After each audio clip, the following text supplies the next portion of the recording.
Over here, we have a common situation in stormwater quality modeling. You've got your roof areas connected through a downpipe into your rainwater tank for flushing and irrigation.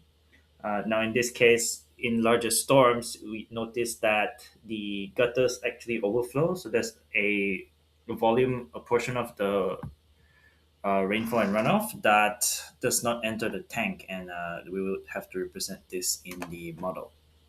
So typically, the downpipes are designed for the 5% AEP in line with Australian standards.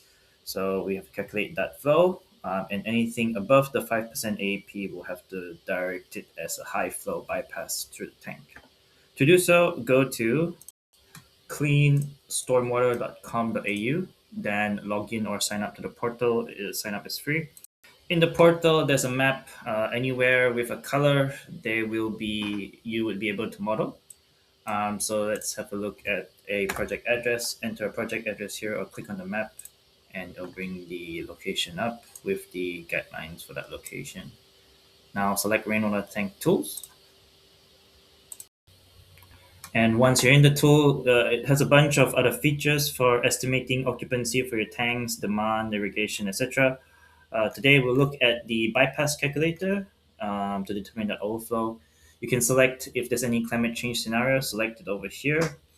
Otherwise, just leave it as defaults. Then we're going to enter the roof area that drains to the tank. For example, I have a house, one lot. You can just name my tank name. The intensity, which is the rainfall intensities, are automatically obtained from BOM based on the lat long, so that's fine. You've got your runoff coefficient of 1, there's no leaky roofs, and now I have my bypass here. So that would be the high flow bypass I will use in my model, whether it's a JCO model or a music model. Works for both. So to do a JCO model, I'm going to come back to the map. Instead of rainwater tank tools, I'm going to go John Connor online. That will help me build my model in accordance with the local guidelines and requirements. Now I'm here. I'm just gonna set up my tank, which was 450 for that roof area, and chuck in a rainwater tank. I have the size of my tank, let's say 3 kiloliters, and over here I'm gonna enter that high flow bypass from the tool. So it tells me 16.45, 16.45. Chuck in my demand, whether I have a daily demand for flushing or maybe I have some irrigation on a yearly demand, that's fine. Maybe I increase size the tank for the irrigation volume, submit. Click on the map, double click, and that's my model. Let's run and see what happens.